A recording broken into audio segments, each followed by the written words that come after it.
పూర్తి వివరాలకు చదవండి రేపటి అక్షర శిల్పం దినపత్రికలో.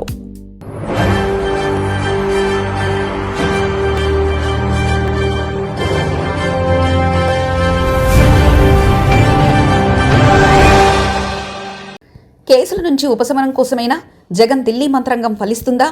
మోదీ అమిత్ షాల అపాయింట్మెంట్ల కోసం వచ్చే ఎన్నికల్లో పొత్తు సంకేతాలు ఇస్తారా? కూటమి జమాలో ఇది వర్కౌట్ అవుతుందా? క్షేత్రస్థాయి వైసీపీ కేడర్లో తీవ్ర అయోమయం.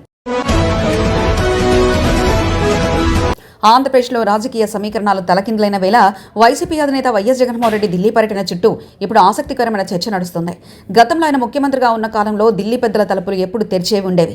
జగన్ ఢిల్లీ వెళ్లిన ప్రతిసారి ప్రధానమంత్రి నరేంద్ర మోదీ, కేంద్ర హోంమంత్రి అమిత్ షాల అపాయింట్మెంట్లు అత్యంత సులువుగా లభించేవి. కానీ సార్వత్రిక ఎన్నికల తర్వాత రాష్ట్రంలో, కేంద్రంలో రాజకీయ చిత్రపటం పూర్తిగా మారిపోయింది. వైకాపా ఘోర పరాజయాన్ని చవిచూసి ప్రతిపక్ష హోదా కూడా నోచుకునే పరిస్థితి ఏర్పడింది. ఇదే సమయంలో కేంద్రంలో నరేంద్ర మోదీ నేతృత్వంలో ఎన్డీఏ ప్రభుత్వానికి ఏపీలోని కూటమి భాగస్వామ్య పక్షాలైన తెలుగుదేశం, జనసేన పార్టీలు అత్యంత కీలకంగా మారాయి. అలాంటి తరుణంలో జగన్ మళ్లీ ఢిల్లీ పెద్ద ఆశీస్సుల కోసం ప్రయత్నించడం రాజకీయంగా ఆయనకే రివర్స్ అయ్యే ప్రమాదం కనిపిస్తుందని విశ్లేషకులు భావిస్తున్నారు. ప్రస్తుతం ఆంధ్రప్రదేశ్లో తెలుగుదేశం, జనసేన, భాజపాల సంయుక్త కూటమి అధికారంలో ఉంది. కేంద్రంలోని ఎన్డీఏ ప్రభుత్వం మనుగడకు ముఖ్యమంత్రి నారా చంద్రబాబు నాయుడు, ఉప ముఖ్యమంత్రి పవన్ కళ్యాణ్ మద్దతు ఎంత కీలకమో అందరికీ తెలిసిందే. కేంద్ర ప్రభుత్వంలో అత్యంత ప్రాధాన్యత ఉన్న భాగస్వాములుగా ఉన్న నేతలపైన ఫిర్యాదు చేయడానికి జగన్ ఢిల్లీ వెళ్లడం పెద్ద వ్యూహాత్మక తప్పిదమనే అభిప్రాయాలు వ్యక్తమవుతున్నాయి. తమకు వెన్నుదన్నుగా నిలుస్తున్న కూటమి నేతలను పక్కన పెట్టి కేంద్ర పెద్దలు ప్రతిపక్షంలో ఉన్న వైకాపాకు ప్రాధాన్యత ఇస్తారని ఆశించడం రాజకీయ అపరిపక్వత నిదర్శనమనే విమర్శలు వస్తున్నాయి.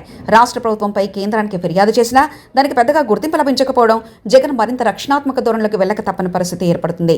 జగన్మోహన్ రెడ్డి ఢిల్లీ పర్యటనకు సిద్ధమవుతున్నారనే వార్త రాగానే ప్రజాక్షేత్రంలో ఒకే ఒక్క బలమైన ప్రచారం తెరపైకొస్తుంది.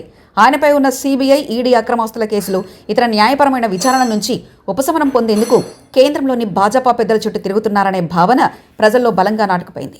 గత 5 ఏళ్ల కాలంలో పార్లమెంట్లో ఎన్డీఏ ప్రభుత్వానికి అవసరమైన ప్రతి బిల్లుకు ముందు వెనక ఆలోచించకుండా బేషరతుగా మద్దతు ప్రకటించిన జగన్ ఇప్పుడు కూడా అదే తరహాలో భాజపా అగ్రనేతల గుడ్ బుక్స్లో ఉండేందుకు తాపత్రయపడుతున్నారనే విమర్శలు వస్తున్నాయి. ప్రతిపక్ష నాయకుడిగా ప్రజా సమస్యలపై పోరాడి మైలేజీ సాధించాల్సింది పోయి కేసుల భయంతో ఢిల్లీ పెద్దల వద్దకు వెళ్తున్నారనే ముద్ర ఈ పర్యటన వల్ల మరింత బలపడే అవకాశం ఉంది. రాష్ట్రంలో చూస్తే కూటమి ప్రభుత్వాన్ని భాజపాలో కలిసి సాగుతున్న చంద్రబాబు, పవన్ కలయికలను వైకాపా తీవ్రస్థాయిలో విమర్శిస్తుంది. కానీ అదే సమయంలో ఢిల్లీకి వెళ్లి భాజపా అగ్రనేతల అపాయింట్మెంట్ కోసం ప్రయత్నించడం క్షేత్రస్థాయి పార్టీ కేడర్లో తీవ్ర అయోమయానికి దారితీస్తుంది. రాష్ట్రంలో ప్రభుత్వ విధానాలపై తీవ్రంగా పోరాడాలా, లేక ఢిల్లీ స్థాయిలో సంధి ప్రయత్నాలు జరుగుతున్నాయని మౌనంగా ఉండాలని సందిగ్ధంలో కార్యకర్తలు పడిపోతున్నారు. ప్రతిపక్షంలో, ప్రజల్లో ఉంటూ బలం పుంజుకోవాల్సిన సమయంలో అదేత పదే పదే ఢిల్లీ పెద్ద ఆశీస్సుల కోసం ప్రాకులాడడం పార్టీ సైద్ధాంతిక స్టాండ్నే ప్రశ్నార్థం చేస్తుంది. ఈ భేటీలో ఒకవేళ సాధ్యమైన జగన్ రాజకీయంగా సాధించేది ఏమీ ఉండదనేది రాజకీయ విశ్లేషకుల స్పష్టమైన అంచనా.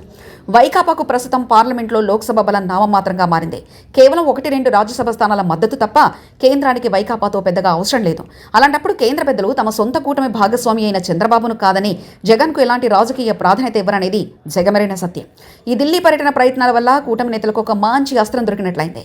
జగన్ ఢిల్లీ వెళ్లి చేతులు కట్టుకుని నిలబడే నాయకుడంటూ వారు విమర్శలు గుప్పించేందుకు వైకాపాయే స్వయంగా అవకాశం కల్పించినట్లవుతుంది. ప్రస్తుత రాజకీయ వాతావరణంలో వైకాపాకు అత్యంత అవసరమైనది ప్రజల్లో ఉండడం, అసెంబ్లీ వేదికగా ప్రతిపక్ష పాత్రను పటిష్టంగా పోషించడం, ఢిల్లీ పెద్దల వరకు వెళ్లి వినతి పత్రాలు ఇవ్వడం వల్ల వచ్చే పొలిటికల్ మైలేజ్ ఏమాత్రం ఉండదు. దానికి బదులుగా ఈ పర్యటనలో తెచ్చే రాజకీయ ప్రతికూలత, పక్షపాత ముద్రలు పార్టీకి మరింత నష్టాన్ని కలిగిస్తాయి. ఒకవేళ అపాయింట్మెంట్ లభిస్తే బయట ప్రచారం ఉన్నట్లుగా టీడీపీ కంటే ఎక్కువ వైసీపీకే మోదీ ప్రాధాన్యత ఇస్తున్నారనే కలరింగ్ ఇచ్చుకోవడానికి తాత్కాలికంగా పనికొచ్చినా అది లాంగ్ రన్లో పార్టీకి ఏ విధంగా మేలు చేయదు. ఇప్పటికైనా వైకాపా అధినాయకత్వం ఢిల్లీ మంత్రాంగాల కంటే ప్రజాక్షేత్రంలో పోరాటాలకే ప్రాధాన్యత ఇవ్వాలని రాజకీయ నిపుణులు సూచిస్తున్నారు. మరిన్ని కథనాల కోసం సబ్స్క్రైబ్ చేసుకోండి మీ అక్షర శిల్పం. పూర్తి వివరాలకు చదవండి రేపటి అక్షర శిల్పం దినపత్రికలో.